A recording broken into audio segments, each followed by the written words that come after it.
This is IWISS PEX crimp ring removal tool. In this video, I'm going to show you how to remove the copper rings. Let's get started. You need to cut this one off, like right here.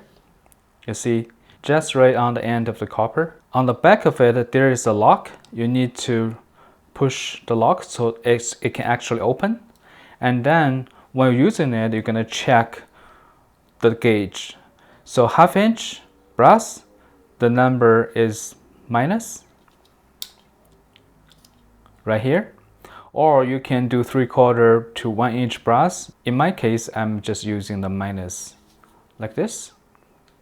You just put a stud into the fitting and make sure that your blade can cover the copper. So let's crimp.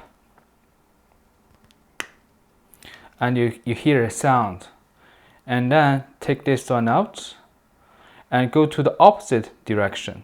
Do the same thing. I cut it right here. I go to the other side and make sure that your blade is covered the whole ring. So let's do another cut.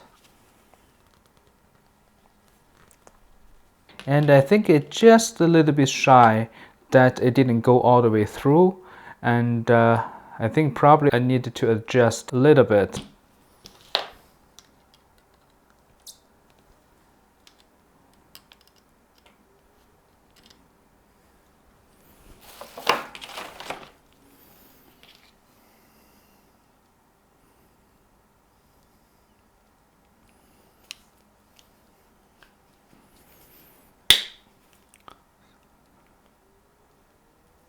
So after this one was cut, and go to the other side and the opposite direction. Just make another cut.